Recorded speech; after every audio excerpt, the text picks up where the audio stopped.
अपनी सुंदर पहाड़ियों और खूबसूरत नज़ारों के लिए दुनिया भर में मशहूर हिमाचल प्रदेश देश में सेब उत्पादक राज्य के रूप में जाना जाता है। भारतवर्ष में जम्मू कश्मीर, हिमाचल प्रदेश, उत्तराखंड और उत्तर पूर्व के राज्यों में सेब की पैदावार होती है।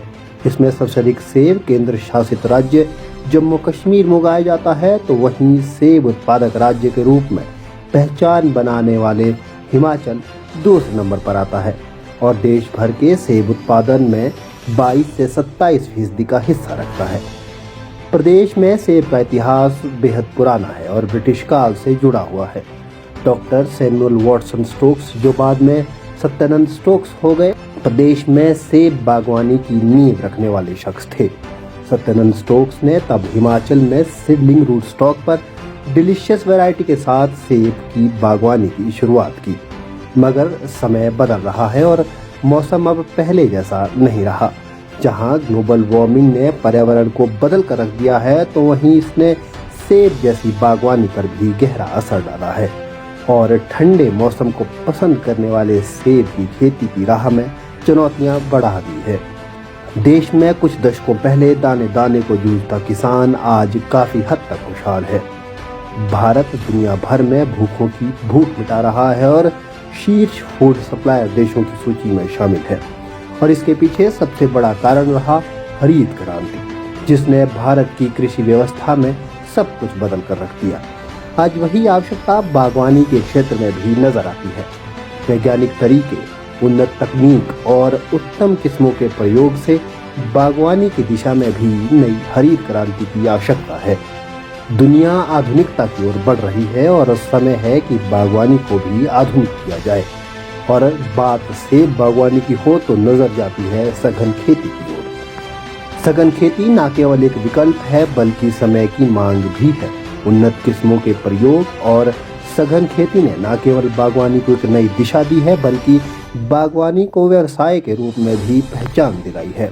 सघन खेती यानी एचडीपी कम क्षेत्र में अधिक पौधों के जरिए उत्पादन की एक उन्नत तकनीक है, जिसमें गुणवत्ता को बरकरार रखते हुए अधिक पैदावार प्राप्त की जा सकती है तथा उपजाऊ भूमि का पूर्ण रूप से इस्तेमाल किया जा सकता है। जहां पारंपरिक सीडलिंग रूट स्टॉक पर लगी किस्में काफी जगह घेरती है और 1 बीघा जमीन पर 20 से 50 पेड़ लग पाते हैं, तो वहीं सघन खेती के अंदर डॉर्फ और सेमी डॉर्फ किस्मों के पौधे लगाकर जमीन का बेहतर ढंग से उपयोग किया जा सकता है। सघन खेती में 1 बीघा जमीन पर लगभग 300 डॉर्फ टाइप के पौधे लगाए जा सकते हैं, जिसका न केवल रखरखाव आसान है बल्कि उत्पादन की गुणवत्ता भी बेहतर निकल कर आती है। डॉर्फ किस्म के रूट स्टॉक को मालिंगनाइन या M9 के नाम से आप जानते हैं, जिसमें स्मॉल M9, T337, G11 और G41 प्रचलित है। तो इसके अलावा लार्ज M9 में पैजम 2, एमला और निक 29 के साथ साथ जेनेवा सीरीज के G16 और G210 प्रचलित पौधों की किस्में हैं। सीधे खेतों में ये पौधे कतारबद्ध तरीके से लगाए जा सकते हैं तथा नमी और पोषण को बनाए रखने के लिए ड्रिप इरिगेशन जैसी तकनीक का इस्तेमाल किया जा सकता है। तो वहीं सूखा प्रभावित क्षेत्रों में पौधे को सूखे से बचाने के लिए और नमी बरकरार रखने के लिए मल्चिंग तकनीक भी सघन खेती में आसानी से इस्तेमाल में लाई जा सकती है। इसके अलावा सघन खेती का एक सबसे बड़ा फायदा यह है कि आसान रखरखाव और टॉल स्पेंडल जैसी तकनीक का इस्तेमाल करके छोटे पौधों में अधिक गुणवत्ता युक्त उत्पाद मिलता है। इसके अलावा ये पौधे जल्दी से फसल देने लगते हैं, जिसके लिए पहले सालों इंतजार करना पड़ता था। इसके अलावा ढलानदार क्षेत्रों में भी सघन खेती की जा सकती है। आवश्यकता है कि इस तरह के स्थिति में सीढ़ीनुमा खेत बनाया जाए जिसकी ऊंचाई ज़्यादा ना हो। तो वहीं अगर इन किस्मों के परिणामों की बात करें तो हमें पश्चिमी देशों की ओर देखना होगा, जिन्होंने सालों पहले ही सघन खेती की ओर रुख कर दिया है और आज यूरोप, कनाडा और अमेरिका जैसे देशों में इन्हीं पौध किस्मों पर बागवानी की जा रही है और ये देश गुणवत्ता और पैदावार के मामले में हमसे कहीं आगे नजर आते हैं। अब भारत में भी परिवर्तन की हवाएं बहने लगी है। हिमाचल प्रदेश और जम्मू कश्मीर सरीखे राज्यों में अब सघन खेती की ओर रुख किया जा रहा है और बहुत से बागवान इस तकनीक को अपनाकर अपनी पैदावार और फल की गुणवत्ता को नए आयामों पर लेकर जा रहे हैं। आज प्रदेश के अनेकों युवाओं ने बागवानी को मजबूत और आधुनिक बनाने का बीड़ा अपने कंधों पर उठाया है और सघन खेती की ओर रुख कर दिया है और इसमें इनका साथी बनकर साथ है प्रदेश का बागवानी विभाग।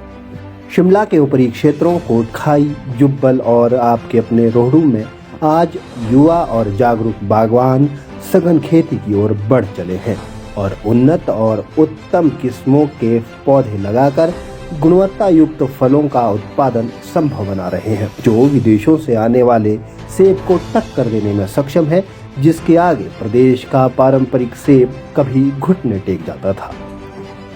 वैश्वीकरण के इस दौर में आयात पर अधिक नियंत्रण नहीं लगाया जा सकता है।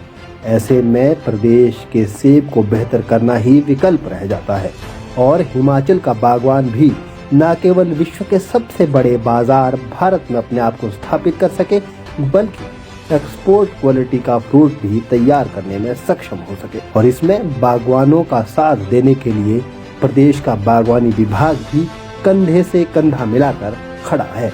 बागवानी विभाग की ओर से जहां युवाओं को बागवानी की तकनीकों से रूबरू करवाकर बागवानी को व्यवसाय के तौर पर प्रोत्साहन मिल रहा है, तो वहीं सघन खेती और बागवानी में तकनीक के उपयोग के प्रशिक्षण के साथ साथ सहायता देकर युवाओं को बागवानी के लिए प्रोत्साहन भी दिया जा रहा है। ऐसे में परिस्थितियों को समझना बेहद आवश्यक है और सघन खेती की ओर रुख करना समय की मांग। बागवानी विभाग भी बागवानी में वैज्ञानिकता की आवश्यकता को भली भांति समझ रहा है और ऐसे में सघन खेती से जुड़े पहलुओं और जानकारियों को युवाओं तक पहुंचाने के लिए प्रयास कर रहा है। हाल ही में रोहडू में बागवानी विभाग की ओर से फार्म स्कूल चलाया गया, जिसमें युवाओं को सघन खेती के विभिन्न पहलुओं, तकनीकों और चरणबद्ध प्रक्रियाओं से अवगत कराया गया। जहां इस फार्म स्कूल के माध्यम से युवा लोगों ने सघन खेती के मूल को समझा, तो वहीं वैज्ञानिक तरीके से सघन खेती करने के गुर भी सीखे। इस क्षेत्र में भी बागवानी एक नई राह पर है और इसके सूत्रधार बने रोहडू के बागवानी विकास अधिकारी डॉक्टर कुशल मेहता।